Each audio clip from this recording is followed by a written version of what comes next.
Dia alasannya kenapa bisa sampai bikin VT yang kayak gitu karena dia mau pasang badan.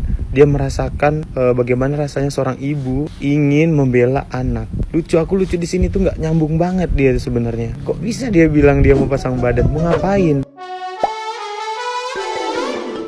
Hola netizen yang terhormat, pemilik rumah makan Nyakopsa, Bang Madun sudah berdamai dengan Kode Blue yang sempat mengkritik tajam menu-menu warung Nyakopsa. Farida Nurhan yang sempat membela Bang Madun justru tengah menghadapi ancaman hukum terkait dugaan fitnah terhadap Kode Blue. Melalui akun Instagramnya, Farida Nurhan menjelaskan hal yang memicunya membela Bang Madun. Itu lantaran dia terpengaruh dengan sejumlah dokumen yang dikirim oleh pemilik rumah makan Nyakopsa tersebut. Farida Nurhan lalu mengungkap penyesalannya atas segala hal yang sudah terjadi sebelumnya. Masih dalam story di Instagramnya, Farida Nurhan menyampaikan pesan dengan menyebut langsung nama Bang Madun, orang yang sebelumnya dibela habis-habisan. Sementara itu, Farida Nurhan siap menerima akibat dari perbuatannya, termasuk sanksi sosial yang diterimanya. Nah, gimana nih menurut netizen yang maha benar? Silahkan berkomentar ya. Enggak kata siapa dia sombong. Dia baik kok, saking baiknya aja dia mau pasang badan. Habis pasang badan, ditinggalin.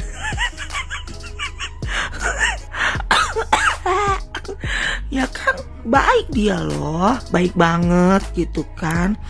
Ya udahlah, kenapa dia nggak ngikutin temennya itu? Kan temannya sudah berbaikan, sudah berpelukan, Teletubbies berpelukan gitu kan. Indah loh, perdamaian gitu.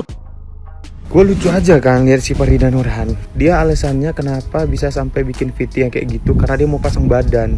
Dia merasakan bagaimana rasanya seorang ibu ingin membela anak. Aku lucu di sini tuh nggak nyambung banget dia sebenarnya. Kok bisa dia bilang dia mau pasang badan? Mau ngapain? Lu kemarin pasang implan aja lu buka, lu lepas. Sekarang lu mau pasang badan. Maksudnya gimana itu?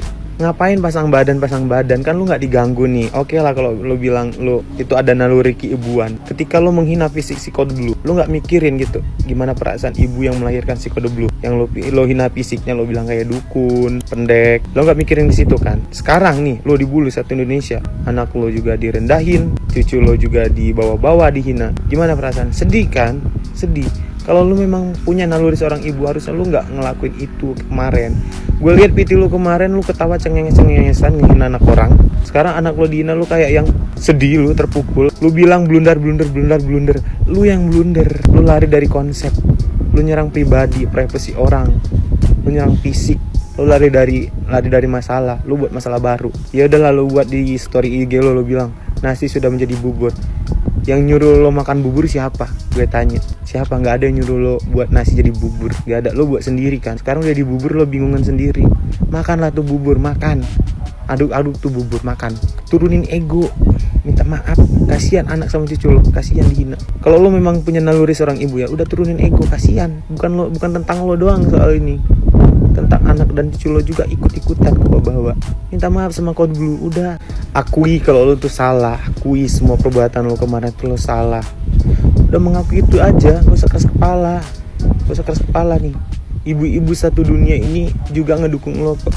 Jangan lo doang yang ngerasa kalau lo itu seorang ibu yang melahirkan. Banyak kok di dunia ini ibu-ibu yang melahirkan. Tapi gak ada yang random kayak sikapnya kayak lo. Gak ada yang random kayak lo. Gak ada. Lo kadang-kadang dikit-dikit bawa-bawa ke babu-babuan. Nanti bentar-bentar bawa-bawa kesedihan. Ini sekarang udah cengeng-cengesan menghina fisik orang. Sekarang ibaratnya ini lu kayak yang kebalik, playing victim. Lu malah merasa dijolimin sama netizen. Padahal yang ngundang netizen buat ngejolimin lu itu lu sendiri. Lu yang cari perkara sendiri. Sekarang lu bingung sendiri, kepalang kabut sendiri, kalap sendiri, bingung. Udah ya Omai, bener please. Lu memang bukan siapa-siapa gue juga bukan siapa-siapa lo, tapi gue ngeliat komen-komenan netizen yang kasar-kasar, yang hina anak dan cucu lo itu gue kasihan sih. Cukup lo minta maaf, sudahi, udah. Jangan keras kepala, jangan egois. Gue selaku calon suami Puji yang juga dulu lo pernah ceritain, lo gibahin di belakang, gue tetap kasih solusi sih.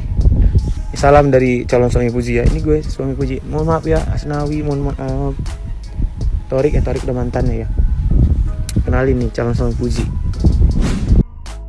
Guys, kalian udah lihat IG story-nya Omai belum? Terus kalian udah lihat Bang Madun sama Koko Gemoy itu udah berpelukan, udah damai. Pasti udah lihat dong. Koko ada sedikit pesan buat Omai gini. Kalau kita sudah menyadari kesalahan kita apa, kalau kita sudah paham apa yang udah kita perbuat, segeralah buang egonya jauh-jauh dan meminta maaflah kepada orang tersebut. Karena gini, meminta maaf itu bukan perbuatan yang sangat rendah, sangat hina, ataupun sangat buruk. Menurut Koko, orang yang udah menyadari kesalahannya dan meminta maaf itu orang yang sangat hebat dan tidak perlu menjelaskan apa yang sebenarnya terjadi lagi gitu loh.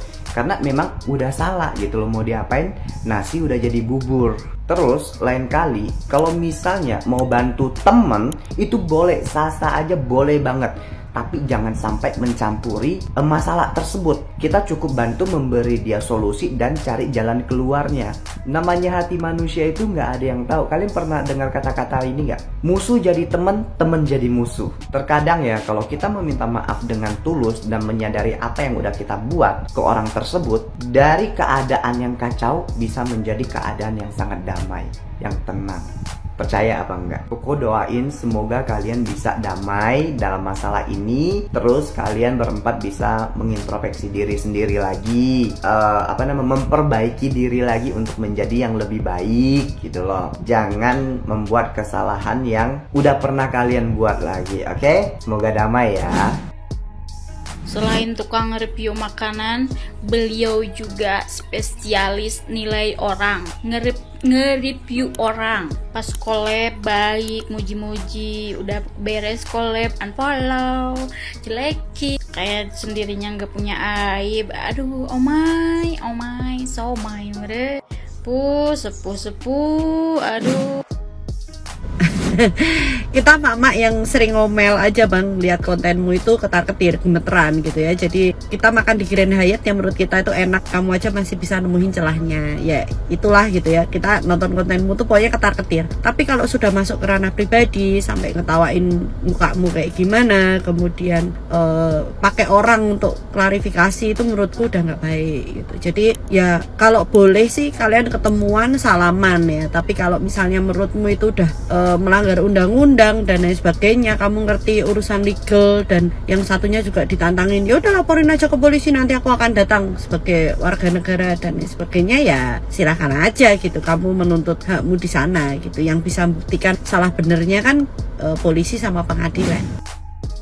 Orang yang nyerang fisik itu ininya dangkal dan udah nggak tahu lagi gimana caranya menghadapi lawan. Gue sebenarnya males banget komen drama orang, tapi karena ini udah menyangkut fisik, gue bakal speak up. Tapi di sini gue gak bakal bela siapapun, gue cuma mau komen dari berbagai sudut pandang.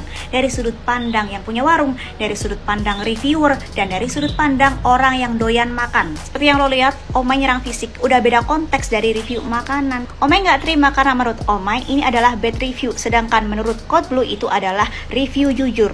Dan mungkin Omai bela Bang Madun karena udah kenal lama, kenal baik, dan itu nggak ada salahnya juga, cuman nggak usah bawa fisik. Yang udah ngehina fisik, sebaiknya kita ini juga ngaca. Udah sesempurna apa sih kita ya, sampai berani menghina ciptaan Tuhan. Kita ini kan sama-sama ciptaan Tuhan. Oke lah, kalau masalah sifat masih bisa kita perbaiki ya, tapi kalau masalah fisik kita nggak bisa minta dilahirkan seperti apa. Udah dari sononya, udah diciptakan Tuhan seperti ini. Jadi kalau si Omai ini ngomongin masalah Tuhan, tapi dia sendiri menghina ciptaan Tuhan, gini ya, setiap orang itu punya standarnya masing-masing.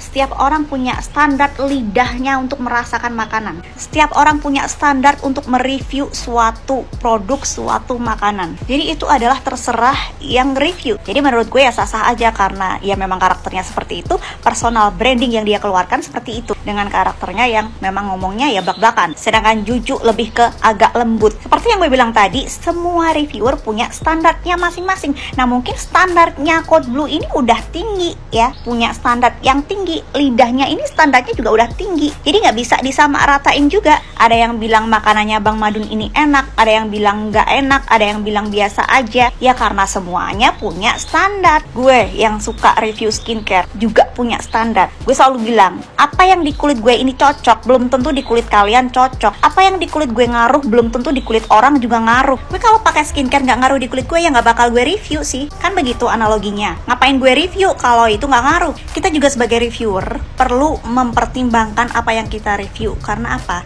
Yang pertama, ya kita review itu bisa mempengaruhi banyak orang. Di samping itu juga bisa mempengaruhi rezeki orang. Cuman kan kadang kita juga harus memikirkan, ini ntar kalau habis di review sepi gimana nih? Ya kalau nge-reviewnya jelek terus kita kasih solusi pada pihak warung ya nggak apa-apa. Dan dari sudut pandang yang punya warung, mungkin Bang Madun ini punya beban yang berat. Makanya reaksi yang dia keluarkan adalah marah-marah. Ada beberapa orang yang memang bisa mengontrol dirinya sehingga reaksi yang dia keluarkan adalah tenang, kalem.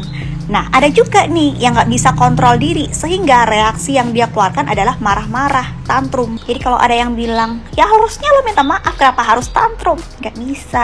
Kita nggak tahu ban yang dia bawa itu gimana. Bang Madun ini cuma cari rejeki, cari makan, ya kan? Dan juga dia nanggung karyawan-karyawannya. Yang dimana karyawan-karyawannya ini punya keluarga, punya kehidupan juga yang harus ditanggung. Dan handle warung yang lagi rame itu nggak gampang loh, karena gue juga pernah di posisi punya warung dan itu beneran capek banget loh, nguras tenaga, nguras mental.